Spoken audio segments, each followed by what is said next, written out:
सर्व आंबेगाव घोडेगाव तालुक्यातील आदिवासी बांधव आजच्या या आदिवासी हक्क अधिकार मेळाव्यानिमित्त तुम्ही एकत्र आले। तुम्हा सर्वांना मानाचं जय आदिवासी। मराठी शिकलो आहे मी मराठीत, पण माझा जो अभ्यास आहे तो हिंदीत आहे। शिक्षणानंतर जे काय कॉन्स्टिट्यूशनल रिसर्च आहे किंवा जे स्टडी आहे ते हिंदीत आहे। तुम्ही सर्वांनी दिवसभर बसून ऐकलं। लीडर आए यहाँ पे, अपने भाषण ठोके और चले गए। ये सब यहाँ पे जो बैठे हैं ये बिरसा ब्रिगेड के सोल्जर सैनिक कैडर है। जोरदार तालियां हो जाए। लीडरों की कैपेसिटी उतनी होती है, वो ना तो समाज के बीच में ज्यादा टिकते हैं, ना ही संसद और विधानसभाओं में टिकते हैं लोग। इनकी वैल्यू उतनी ही है। लेकिन आप लोग एक समाज के कैडर हो, सैनिक हो, तो तटस्थ हो गया, दिन भर बैठे हो, सुबह से आए हुए हैं। बहुत से लोगों ने दोपहर का खाना नहीं खाया होगा, भूख भी लगी होगी, माताएं बहनें बुजुर्ग हैं। हम आपकी मानसिक और शारीरिक भावनाओं को समझ सकते हैं। बहुत सारा भाषण हुआ, नेताओं का भी हुआ, यहाँ के पदाधिकारी जो है हमारे मिशन के उनका भी हुआ। सभी ने बोला कि आदिवासियों को अपने हक के लिए लड़ना चाहिए। अब लड़ना चाहिए बोले तो कैसा लड़ोगे आप? हमारे पूर्वजों ने हथियारों की लड़ाई लड़ी, आपको कौन सी लड़ाई लड़ना है? कौन सा औजार होना? अभी वर्तमान कॉन्स्टिट्यूशन संवैधानिक और मानवाधिकार के युग में आप कैसे लड़ोगे? विचारों से लड़ोगे। यह वैचारिक लड़ाई है। तो आप लोगों ने समाज को लड़ने की दिशा में विचार दिए हैं क्या? हम बोल तो देते हैं कि आदिवासी की लढलं पाहिजे, आपल्या हक्क अधिकारासाठी आवाज उठवला पाहिजे, पण त्यासाठी तुम्हाला सामाजिक शिक्षा दीक्षा देऊन तुमच्यामध्ये विचार निर्माण करण्याचं काम केलं आहे का मागच्या 3-4 वर्षात सह्याद्रीमध्ये? जोपर्यंत 2015, 16, 17 आणि 18, 19 पर्यंत मला माहित नाही, मी पण येत राहतो इथं, केडर प्रशिक्षण शिबिर तुमचे सतत चालू होते। समाजामध्ये विचाराचं बीजारोपण होत होतं, पण आता काय आहे? आपकी सामाजिक सक्रियता या पॉलिटिकल सक्रियता की ओर ज्यादा झुकाव दिखाई देती है, इसीलिए मिशन फेल हुआ है। मैं भाषण करने के लिए नहीं आया, मैं दादा के साथ में बैठ के चर्चा करने के लिए आया था, क्योंकि दादा ने मुझे बोराड़ी में बोला था कि आपको आना है आपेगांव, कार्यक्रम के बाद में हम लोग 5-6 घंटे का कैडर करेंगे और इस पे चर्चा करेंगे। सह्याद्री का मिशन का जो स्ट्रक्चर है पूरा खत्म कर लिया आप लोगों ने, इसको रिकंस्ट्रक्ट करना है हमको। पूरे देश में मिशन के एक ही रूल्स रेगुलेशन चलेंगे, एक ही अनुशासन रहेगा, एक ही आदेश रहेगा, उसी पे आपको चलना पड़ेगा। जो मिशन के सिद्धांतों से भटकेगा उसको मिशन से बाहर का रास्ता दिखा देंगे हम लोग। पूरा मिशन का ताना बाना कहाँ है? कैडर बिरसा ब्रिगेड का। यहाँ टोपी पहन लेने से विचार नहीं आते हैं। यहाँ है क्या सोच? तुम्हारे पास में मिशनरी ब्रेन है क्या? जिस दुश्मन के साथ में आपकी वैचारिक लड़ाई है वो दुश्मन आपसे बहुत आगे है। कम से कम आप उसका मुकाबला नहीं कर सकते हो, लेकिन दुश्मन के समांतर अपनी व्यवस्था का तो निर्माण कर लो आप लोग, तब बचोगे, आदिवासी अस्तित्व बचेगा। बाकी ये चीजें तो होती रहेगी, विकास, उत्थान, कल्याण, सबसे अहम बात है समाज की कौन कैसे बचेगी, अस्तित्व कैसे बचेगा। आदिवासियों का इतिहास है, आजादी की लढाई 180 साल हुई, 180 वर्ष स्वातंत्र्याची लढाई झाल्या, त्याच्यामध्ये 70% लढाई आदिवासींनी आपल्या दमवर लढली। 7.5 लाख आदिवासी शहीद झाले, त्याच्यात 3 लाख महिलाएं शहीद झाली। तब जाके संविधान के अंदर जो समझौता हुआ, जो हमारे लिए प्रोविजन आए, जो प्रावधान आए, आदिवासियों के हिस्से में जो भी संवैधानिक और उसके बदौलत है। खैरात में किसी ने नहीं दिया। 7 लाख आदिवासियों ने अपना खून बहाया, तब जाके आपके जो संवैधानिक ढांचा बना, जिसको ये जिम्मेदारी संविधान निर्माण की दी गई, उन्होंने इस चीज को एक्सेप्ट किया कि इस देश में 70% जो आजादी की लड़ाई है ये आदिवासियों की लड़ाई है। हमारे पूर्वजों की लड़ाई आदिवासी क्षेत्रों में स्वशासन और स्वायत्ता आधारित लड़ाई थी।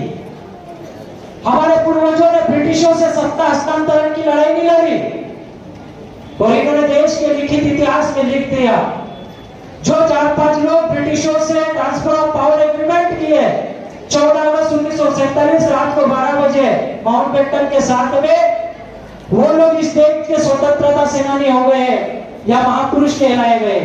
हमारे पूर्वजों ने हमारी पूरी कौम लूटा थी। 70%, 7 लाख शहीद हुए। उनको क्या नाम दिया इन्होंने? क्रिमिनल ट्राइब्यूनल बिल 1871 का। यानी कि उस टाइम पे जो भी आदिवासी अपने हक अधिकारों के लिए लड़ता था, उसको एक बदनामी का लेबल, सतपुड़ा हो, सयाद्री हो, भारत का कोई भी आदिवासी क्षेत्र हो, उस क्षेत्र में आदिवासियों को क्रिमिनल ट्राइब्स का दर्जा दे दिया गया था। क्रिमिनल ट्राइब्स ने क्या? गुनहगार जमात कायदा, जन्मजात गुनहगार का लेबल।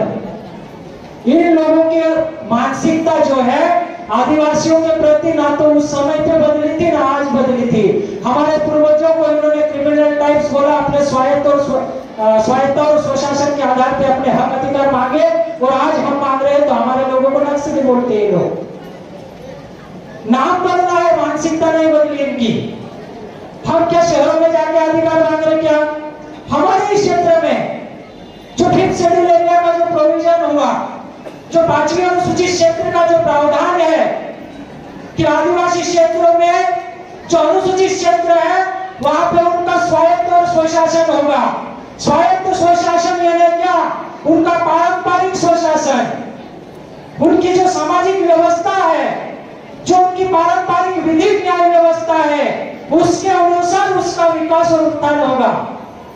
यह अनुच्छेद 244 से 5वीं अनुसूचित क्षेत्र उस प्रोविजन में रखा गया है।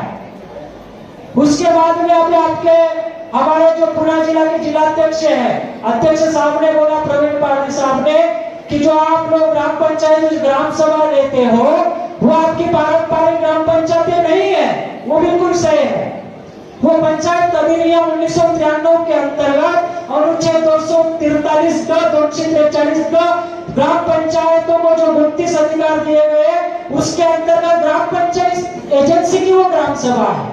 आपको अनुच्छेद 13(1), 13(3) में आपकी पारंपरिक पंचमुखियाओं की न्याय व्यवस्था को विधि का बल दिया गया है 5th शेड्यूल एरिया में। यानी कि सभी दीवानी और फौजदारी मामलों पे न्यायिक निर्णय लेने का अधिकार आपकी पारंपरिक ग्राम सभा को है, पुलिस प्रशासन को नहीं है। पुलिस प्रशासन आपके क्षेत्र में तभी आएगी, 2 मामलों पे आएगी, हत्या और डकैती के मामलों को छोड़ के सभी दीवानी और फौजदारी जो न्यायिक मामले हैं उसका ढूंढी ढंग से निपटारा करने का अधिकार जो है आपको आपकी ग्राम सभा को दिया गया है। उसको कस्टमरी लॉ बोलते हैं, फोर्स ऑफ लॉ, जिसको कस्टम ऑफ यूसेज लॉ बोलते हैं। यानी कि संविधान निर्माण के पूर्व से चली आ रही स्थानीय विद्यमान विधि, जब इस देश का संविधान नहीं बना था तब से यह पारंपरिक न्याय व्यवस्था आदिवासी पूर्वजों की चलते आ रही थी। उसी को जयपाल सिंह मुंडा ने बाबा साहब अम्बेडकर और नेहरू जी के साथ में लड़ के उसको अनुच्छेद 13(3) का रिजर्व करवाया या उसको रखवाया और मूल अधिकार में रखवाया। तो हम लोग हमारे पूर्वजों के पारंपरिक रिवाजों के आधार पर संस्कारित एवं स्वशासित होते आए हैं। इसके लिए आदिवासियों का कस्टमरी लॉ है। एक हिंदू समाज व्यवस्था है, उनकी व्यवस्था संचालित करने के लिए उनका अपना हिंदू कॉन्वेंट और हिंदू पर्सनल लॉ है। एक मुस्लिम समुदाय अगर इस देश में है, उनकी समाज व्यवस्था संचालित करने के लिए मुस्लिम पर्सनल लॉ का गठन किया गया है। उसी पर्सनल लॉ के तहत उनकी सामाजिक गतिविधियां, उनकी व्यवस्था संचालित होती है। अगर एक ईसाई समुदाय है तो उनकी व्यवस्था को संचालित करने के लिए उनका क्रिश्चियन पर्सनल लॉ है। सभी का अपना पर्सनल लॉ है, लेकिन आदिवासियों का कस्टमरी लॉ है। पारंपरिक रूढ़िगत कानून बोलते हैं उसको। ये चीज को आपको समझना पड़ेगा। आपको पारंपरिक ग्राम सभाओं का गठन करो, अनुच्छेद 13(3) का अनुच्छेद 19 पाँच 6 जो बोलता है संविधान का कि आदिवासी क्षेत्र में गैर आदिवासियों के मौलिक अधिकार लागू नहीं है। यहाँ तक के वहां व्यापार करना या रात रुकना, विश्राम करना वर्जित क्षेत्र है वो पूरा। अब प्रशासन को इसका विशेष ध्यान देना चाहिए। कोई गैर आदिवासी अगर आदिवासी क्षेत्र में जाके कुछ इस प्रकार की कुछ उसकी गतिविधियां होती है तो प्रशासन को उसमें मदद करना चाहिए आदिवासियों को। आदिवासियों के ऊपर आईपीसी का सेक्शन जो जबरन घुस दिया अपने ऊपर, आईपीसी 1860 सेक्शन 5 उसका कोड ऑफ क्रिमिनल प्रोसीजर जो कोड 1908 का, उसमें भी यही लिखा है कि जो फोर्स ऑफ लॉ है, हाँ, उसके ऊपर जो स्थानीय विद्यमान विधि है उसके ऊपर राज्य ऐसी कोई विधि, उपविधि या नियम या उपनियम नहीं बनाएगा जो उस फोर्स ऑफ लॉ को प्रभावित करता हो, यानी कि अनुच्छेद 13(3) को प्रभावित करता हो। अब पुलिस विभाग को भी अगर कुछ करना है तो पारंपरिक ग्राम सभाओं के परामर्श की अपराध ही करना है वहां। ये चीजें हैं। मेरे को भी 15 लाख की चिट्ठी मिल रही है मोदी जी वाली। मैं आ नहीं रहा था भाई बोलने के लिए, क्योंकि मैं रात का मैं भी 371 किलोमीटर से आया हूँ और हमारे जो रेगुलर कैडर है वो छोड़ के आया हूँ मैं। मुझे अरुण पार्थी सर ने बोला दादा नहीं आएंगे तो दादा की बात समाज के अंदर कुछ रख देना, प्रतिकृति हो जाएगी। मैं तो अभी भी जा रहा था, लागे सर आए, दादा आपको बोलना है जो भी बोलना है 5 मिनट जो भी, क्योंकि मैं नेता नहीं हूँ। मैं 9 साल से बिरसा ब्रिगेड का ईमानदार समाज का सैनिक हूँ। मेरा सतपुड़ा में कोई भी पद नहीं है बिरसा ब्रिगेड का, और यहाँ तक कि हमारे सतपुड़ा निमाड़ में भेग टेरिटोरी में बिरसा ब्रिगेड का मतलब पद विभाजन नहीं हुआ है। ये पदों से तुम्हारे अंदर जो बीमारियां घुसी है, हमारे जो पुराने कैडर है वो कोई काम नहीं कर रहा है सह्याद्री में। क्यों नहीं कर रहा? व्यक्तिवाद हावी हो गया, समाज और समाजवाद खत्म हो गया। हम इसकी बहुत जल्द घोषणा करने वाले, तुम्हारे साथ पद को हम शून्य घोषित करने वाले बहुत जल्द। मिशन का पूरा नियमित ढांचा बनाने वाले। मूवमेंट ऐसे नहीं चलता है। हमारा मिशन के मूल सिद्धांत है, 2 सिद्धांत है, सामाजिक दीक्षा और सामाजिक शिक्षा। बस इसमें मिशन काम करता है। आप कैडर कितने चला रहे हो ये मायने रखता है। आपको ज्यादा से ज्यादा कैडर प्रशिक्षण शिविर चलाने होंगे। अब सभी की इच्छा है, भावी वर्तमान जो नेता है, भावी नेताओं की भी इच्छा है कि मैं जाऊं समाज का प्रतिनिधित्व विधानसभा में करूं।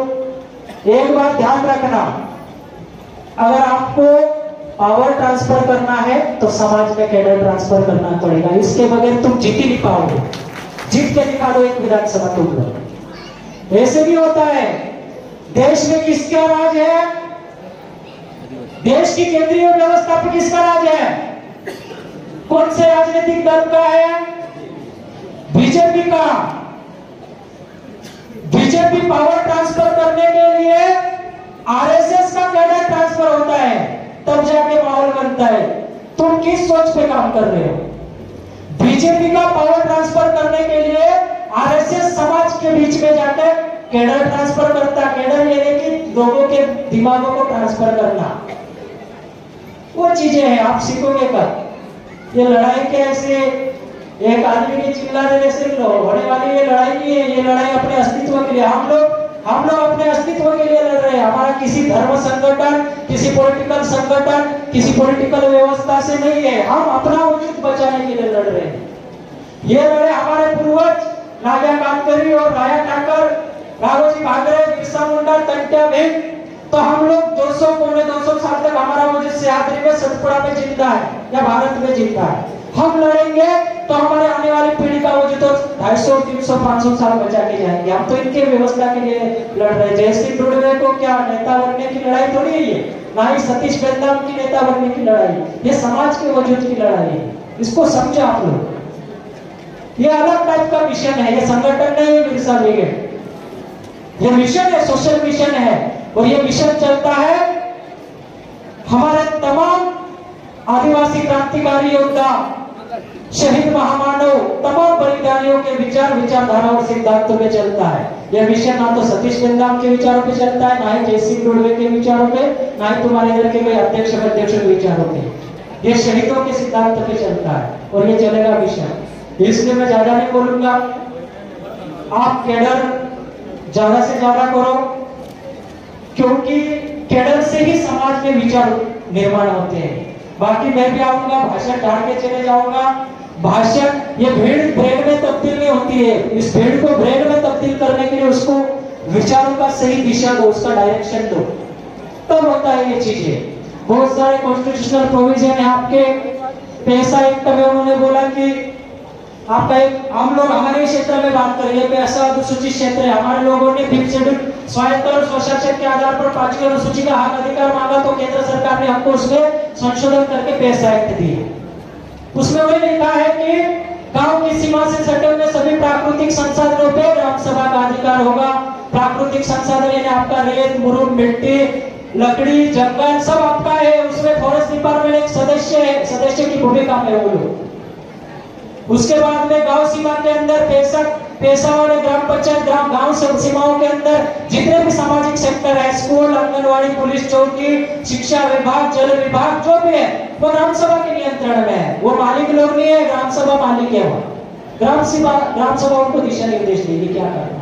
तो ये बहुत सी चीजें हैं, आप हमको भी बुलाओ, हम आते हैं। हम पिछले 3-4 साल लगातार आए हैं आपको पैसा पर प्रशिक्षण देने के लिए, 5th शेड्यूल पे प्रशिक्षण देने के लिए। बाकी बहुत सी चीजें हैं, वो चीजें हम लोग कैडर में ही उस पर चर्चा करेंगे। और सम्मानीय मंच आप सभी का आभार करते हैं। इस देश के मूल मिट्टी के मूल वंशजों को भी जोहार प्रणाम करते हैं। जाते जाते 2 लाइन बोलूंगा और मैं अपना भाषण को बंद करूंगा।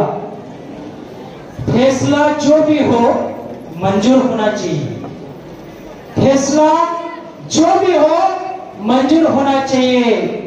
इश्क हो या उलगुलान हो, खुलकर होना चाहिए, खुलकर होना चाहिए। जय बिरसा, जय आदिवासी, जय जोहार, जिंदाबाद। धन्यवाद दादा। या